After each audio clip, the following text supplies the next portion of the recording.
If you live alone, you might not want to listen to this story, especially at nighttime. This girl says that a few months ago, she started to wake up every night around the same time, which was 3 in the morning. She didn't wake up because she had a nightmare or because she heard a noise in her house. She would just wake up at 3 in the morning. However, she does mention that when she would wake up, she would have the strangest feeling like if something wasn't right. When this first happened, she really didn't give it that much importance. She just turned around, went back to sleep like if nothing happened. On one of these nights where she woke up, she noticed that the restroom door that's inside of her bedroom was halfway open, and she doesn't go to bed unless that door is shut. She got up, she closed the door, and tried to go back to sleep and not think too much about it. The following night, it happened again. She wakes up at 3 in the morning. She notices that the restroom door is open, and this time it was just a little bit more open than the night before. She thought to herself, what if I went to the restroom in my sleep? Like, I don't know. She just started to feel very uncomfortable when she would wake up and see that door open. Obviously, I would too. After this, she said that she decided she was going to do very specific things in that restroom just so that she can remember if she's the one doing this or not. She decided that she would fold the towel in a very specific way. She got a glass cup and she put water in it and measured where the water was. And she would also make sure to close that door and make sure it clicked to where the door wouldn't be like maybe the AC would move it or anything like that. No, like it was shut. She just wanted to make sure that nothing was moving on its own while she slept. Unfortunately, all these things that she had put very specifically definitely changed. The towel that she would fold very specifically would be hung up when she woke up in the morning. The cup of water where she had measured, yeah, there was water missing from the cup. One night, again, she woke up at 3 in the morning, and this time she felt like her room was very dense, like something wasn't right. However, this time she just laid in the bed without moving. She didn't hear anything, but she had that weird sensation like when you have when someone's looking at you. From her bed, instead of looking to the restroom, something told her to look in the hallway because she slept with her bedroom door open, and the hallway didn't have a light, but she could still make out like somebody standing at the end of her hallway. It was very clear, a silhouette there, and it was not moving. She said that she stayed very still. She tried not to breathe, but she didn't close her eyes. She was staring right at it. After a while, she said that the silhouette was just no longer there. She couldn't see anything in that hallway anymore. She also didn't hear like a door slam or like steps of somebody leaving. Obviously, she couldn't fall asleep after that. When she woke up and went around her house, she said everything was in its place. After that night, she decided that she would be sleeping with her bedroom door closed and locked. She also bought a camera to put inside her house, and she has yet to see anything there, but she also thinks that maybe something was there, but she missed it, and she's terrified if she does catch something in her house. She does say that she reviews the cameras very frequently, just hoping nothing comes out. Honestly, I would have already moved, because what do you mean camera? They would have already been inside. That's so terrifying. Like, me seeing somebody in the hallway would have been enough for me. Enough. Like, also, why was this person going into the restroom using her towel, drinking water? What if somebody was literally living in her home and she just had no idea? Anyway, what do you guys think? Now, are you there, honey? Open the door for mommy. Bella. Come out. Bella.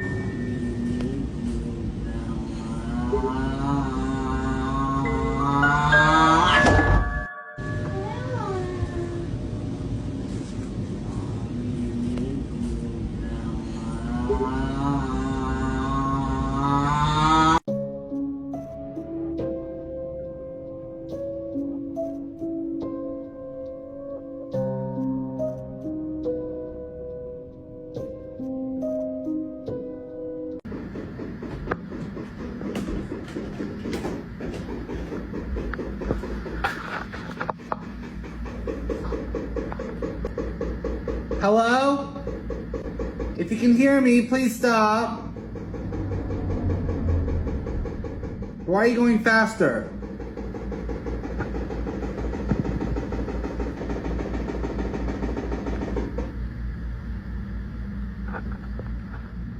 Oh, no.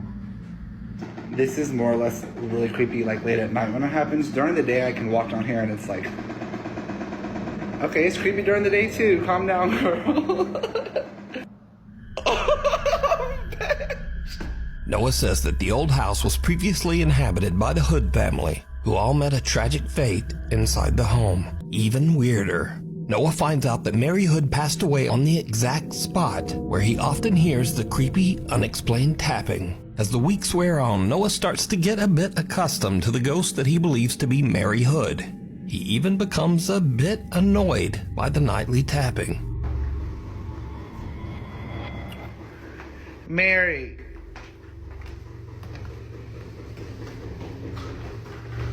Mary girl. Ooh, I'm covered in goosebumps.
This is a list of the scariest documentaries I've ever seen. Documentaries that have scared me way more than a lot of horror films have. I've been reviewing horror documentaries for about 3 years, and these documentaries are the scariest of the bunch. My name's Ricky. I love documentaries, and these are 7 of the scariest documentaries I've ever seen. First up, we have The Sleepless Unrest, The Real Conjuring Home. So before I jump into this, I just want to clarify something. I'm a person who doesn't know what he believes. The logical side of my brain tells me that these things don't exist. Ghosts don't exist. But there is an even bigger part of me that really wants it to be true. That's why I watch these documentaries. That's why I am obsessed with the paranormal. So when I watch these documentaries, I try and leave my beliefs or what I think I know at the door and try and analyze these documentaries as if they are true. Because at the end of the day, I do want these documentaries to scare me. I kind of view them like entertainment as well as being educational. That being said, this documentary, as you can see, is about the house that inspired the Conjuring film. A group of filmmakers and paranormal investigators move into this infamous house in Rhode Island. The documentary scared me because it takes place in this house and all the stories we've heard that have come from it. It gives off found footage for sure. Watch it on your own, in the dark, on a laptop with headphones in, and it will scare you. Next up, we have The House in Between. I was terrified by this documentary. Like The Sleepless Unrest, this is a documentary about paranormal investigators going into one of the most haunted houses in America. And this documentary really puts emphasis on the fact that this haunting isn't staged. And one of the things that scared me the most about this documentary is the setting itself. This doesn't take place in a really old, creaky house. It takes place in a fairly modern, custom-built home. And for me, that just emphasized the idea that these hauntings could possibly happen to anyone. It doesn't have to take place in a really old house. It could happen to you wherever you are. And that, to me, is scary. Next up, we have Haunting, a Haunting in Connecticut. The documentary. So many of you may know the film that this real life case is based on, A Haunting in Connecticut. It's an alright film. It's one of my kind of guilty pleasure horror movies. But for me, if you want to be scared, check the documentary out. Because this documentary scared me way more than the film did. And this documentary scared me way more than a lot of horror films have. This is the first documentary on this list, which is unlike the other documentaries I've talked about. This isn't a paranormal investigation team going into a house, setting cameras up, and giving us that kind of almost found footagey vibe. No, this is a true documentary in true 2002 style. It's kind of cheesy, kind of corny, and there's a bunch of reenactments. I love it. It's terrifying. If you love the movie and you haven't seen this documentary and you want to be scared, this is one to watch. Next up, we have My Amityville Horror. So as horror fans, we all know about the Amityville Horror. It's one of the most famous haunted house or paranormal cases in history. This case has gone on to inspire books and films, as well as documentaries, but it's this documentary in particular that really caught my attention, and that scared me. The Amityville case gets people talking because there is this big controversy around whether these people made up what was happening or this actually happened to them. What makes this documentary so compelling is the fact that we are hearing this story from a completely different perspective this time. Daniel Lutz was 10 years old when this all allegedly happened, and for 35 years he has said nothing. But in 2012, this documentary was made for him to speak about these events, and from him it sounds horrifying. It lends more credence to the fact that this possibly could have happened. And again, I must tell you that I approach these documentaries leaving all of my beliefs at the door because I want to be scared. Next up, we have Paranormal, The Girl, the Ghost, and the Gravestone. When I tell you that this documentary shit me up, it really shit me up. I watched it on my own in the dark with a laptop on my chest and headphones. I was really dialed into this one, and it was terrifying. It's a BBC documentary that is investigating a pretty unknown haunting case here in England. If you haven't heard about this one, go check it out. And finally, we have The Nightmare. Probably the scariest documentary I've ever seen, because this is very much grounded in reality and something that has been studied for a very long time. It's a terrifying documentary about sleep paralysis. As somebody who has suffered with this terrified me. So these are some of the scariest documentaries I've ever seen. There's a whole bunch more. This video was already probably too long. Now, just because these documentaries terrified me doesn't necessarily mean they're going to terrify you. These things are subjective. So if I didn't mention your favorite scary documentary, please let me know. If there is a documentary that scared you more than any other horror film did, please let me know.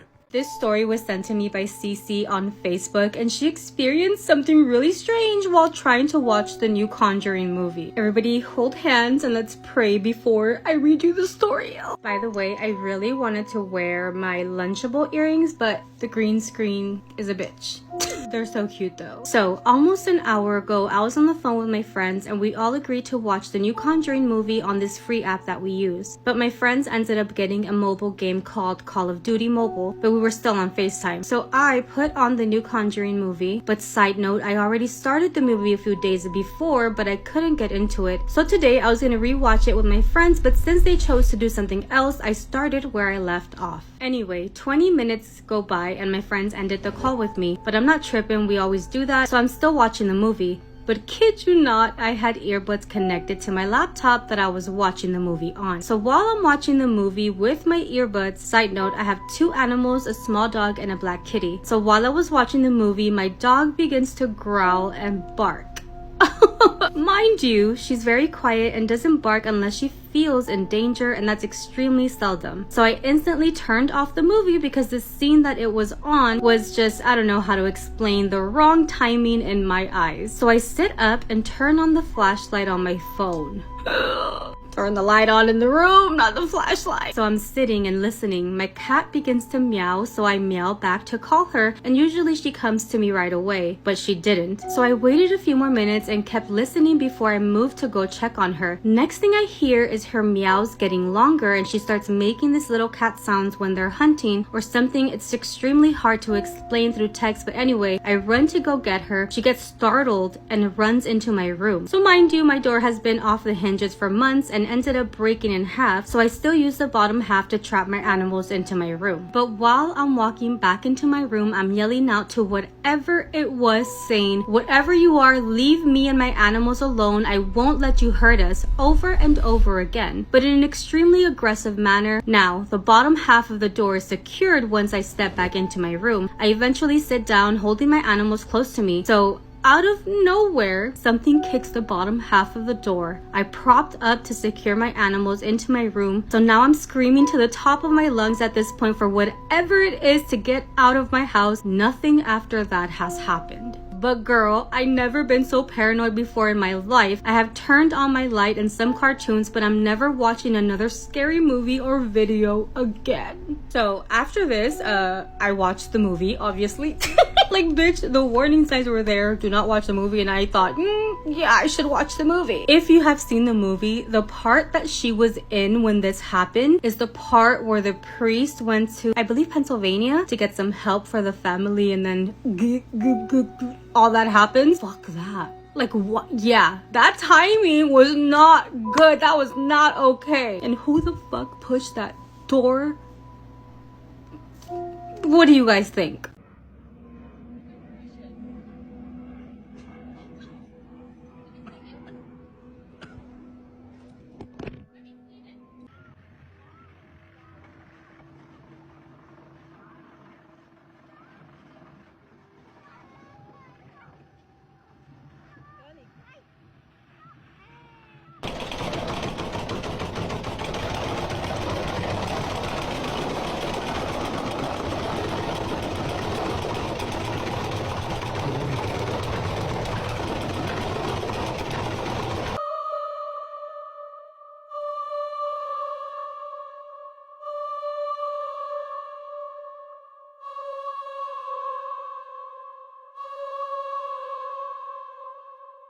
Eita!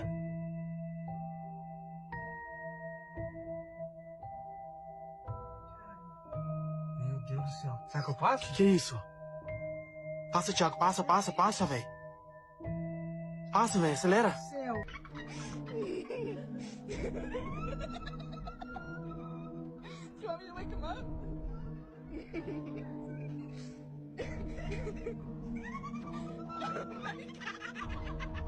What are you? What are you doing in my house? What are you? No, it's a furry! Cause a manifestation of my being in the future. You will be asleep in bed. I will be there.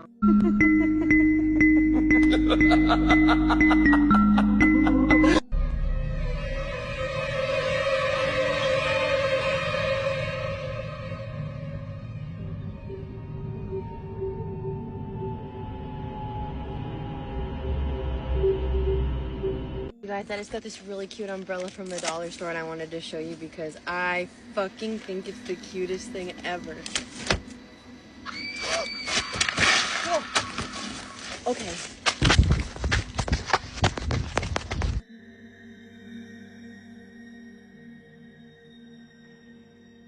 This thing is so weird. Can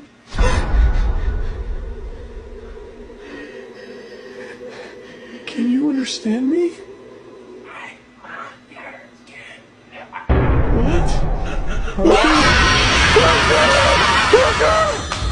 What? This movie has a scene in it almost unbearable to watch. It's a movie that is doing and saying an awful lot, but one that comes with some real severe trigger warnings. My name's Ricky, I love horror movies, and this is The Great Ecstasy of Robert Carmichael. Directed by Robert Clay, it was released in 2005, and it's a British social realism film that is unpacking an awful lot. The movie follows a boy called Robert, a teenager who is a really talented musician, a disillusioned teenager in a fading British seaside town. He's bored and he's vulnerable, and he falls in with this really rough crowd, and soon he's consumed by delinquency and illegal substances and ultimately violence. And all of this unfolds as TV screens in the background broadcast the lead up to the Iraq War. Ultimately, this film is about loss of innocence and toxic masculinity, and sadly it's a very relevant film to today. As politicians try to justify war on TV, these teenage boys enact equally brutal acts of violence within their own personal sphere. The movie is highlighting how global conflicts can seep into everyday reality. Highlighted excellently in one of the movie's more famous scenes. In this scene, something terrible is happening off screen while Robert is watching the lead up to the war on TV, politicians trying to justify what they're doing. I think that this movie takes massive inspiration from A Clockwork Orange. There is this juxtaposition between classical music and what we're seeing on the screen, and it's very, very reminiscent of Kubrick's film. But this movie is notorious for its final act. The final act of this film is a extended and very graphic sequence that, when it first released, really pushed the boundaries and upset quite a lot of people. And it really divides people. Some see this film as necessary confrontation with really uncomfortable truths, and other people see this film as an exploitation film. And again, this brings me back to A Clockwork Orange. People were saying exactly the same thing about that film. I personally really like this film. It's really uncomfortable and it challenges you, but that's what makes it worth it, I think.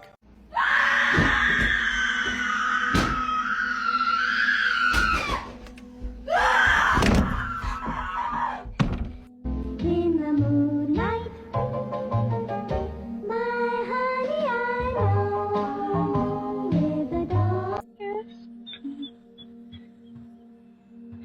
Me pegué un cagazo con esto.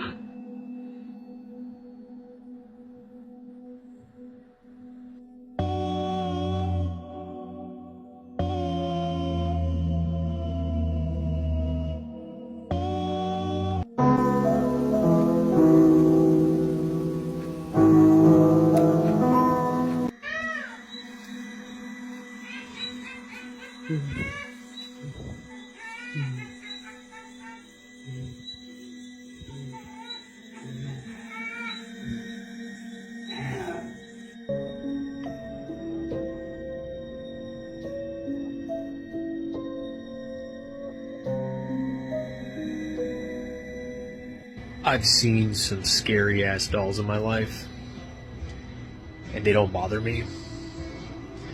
But this shit right here, extreme. You tell me how this makes you feel.